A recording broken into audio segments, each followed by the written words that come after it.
আসবেই, কারণ যে ঝড় উঠেছে।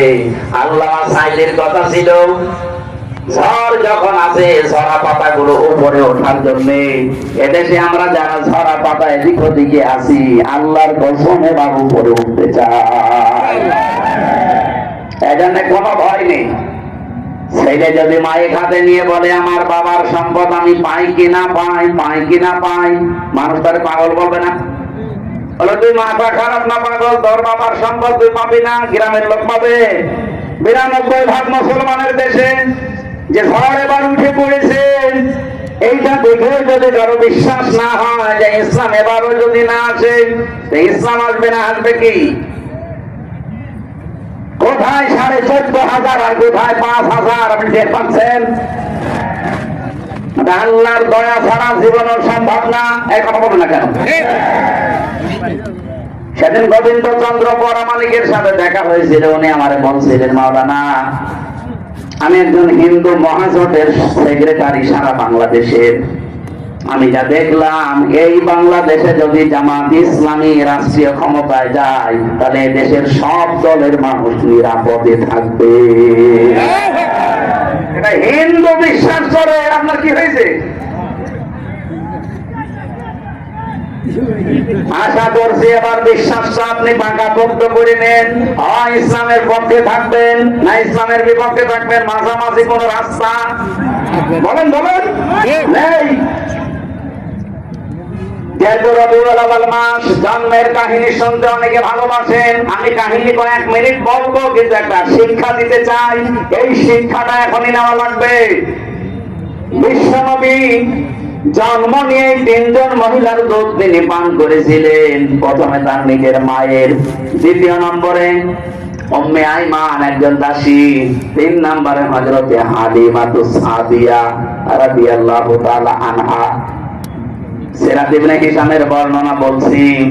হযরতে হালিমা বলেন, আমি মুহাম্মদকে কোলে নিয়ে আমার ডান স্তন দিয়েছি, সে পান করেছে। মাম স্তনদারে দিলাম, সে মুখ বের করে নিল। এখানে গল্প করে পরে আমি বললাম কেউ আসবেন না, ঘন্টাখানেক সময় দেন, এরপরে যা বলার বলবেন।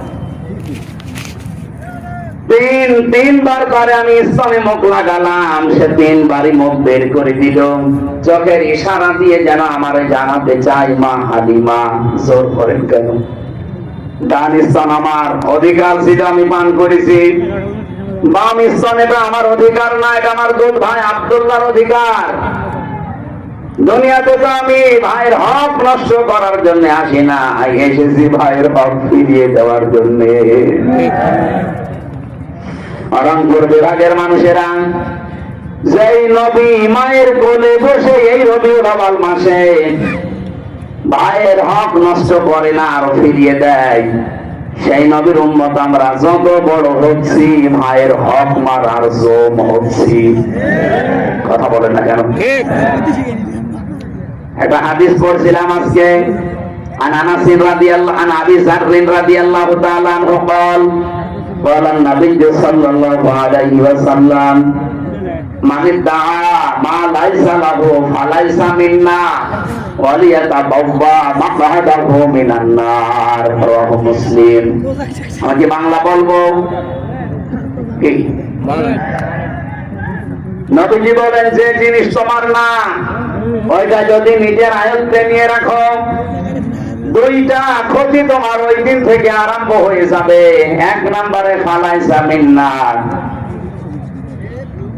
যে জিনিস তোমার ছিল না ওটা যদি নিজের দায়িত্বে নিয়ে রাখো, জোর করে জবরদস্তি করে অন্যায় ভাবে সাদাবাজি করে, যেভাবে অন্যের জিনিস যদি নিজের দায়িত্বে নিয়ে রাখো, যেটার মালিক তুমি না, ওই দিন থেকে তুমি আর আমার উম্মত নেই। বলেন তো বাংলাদেশে হাদিসটা যদি আমি মিলাতে চাই, আগস্টের 5 তারিখের পরে 1 বছর 1 মাসে বহু মানুষ নবীর উম্মত থেকে অলরেডি বের হয়ে গেছে। আমি কি বেশি বললাম? না। রংপুর বিভাগে হয়তো এরকম ঝামেলা হয়নি, কিন্তু আমার খুলনা বিভাগে বাবা শাহজালাল সব হালাল। ভিক্ষুকের টাকা পর্যন্ত ছাড়ছে না। একটা ভিক্ষুক 250 টাকা উপায় করেছে সারাদিন, সেখান থেকে 30 টাকা চাঁদা। 30 টাকা কি আপনার বাবার টাকা, আপনার নিজের টাকা? এমনিতে এভাবে ভরাডুবি হচ্ছে না দেশের মানুষ এখন, আর ওই আগস্টের 5 তারিখের আগে নেই, এখন সব বুঝে ফেলেছে। 1 বছর 1 মাসে বাংলাদেশ জামাত ইসলামের নামে কোন দোষ এভাবে কেউ দিতে পারেনি। মিথ্যা যারা দিয়েছে সব ধরা পড়ে গেছে। কেন বলছি? ওরা মিথ্যা তহমত লাগিয়েছিল যে জামাত ইসলামী এরাও চাঁদাবাজি করে, এরাও ছিনতাই করে। কিভাবে? এরা ইসলামী ব্যাংক ছিনতাই করে নিয়েছে। ইসলামী ব্যাংকে আপনার বাবার, যাদের ব্যাংক তারা ফেরত পেয়েছে, চাঁদাবাজি হয় কি করে? হ্যাঁ, কথা বলেন না কেন? যারা ধরে ইসলামী ব্যাংকও ছিনতাই হয়ে গেছে, ব্যাংকে আপনার বাবার, এদের মাথার ঘাম পায়ে ফেলে বানানো ব্যাংক, এটা হারিয়ে গিয়েছিল, এখন তারা ফেরত পেয়েছে।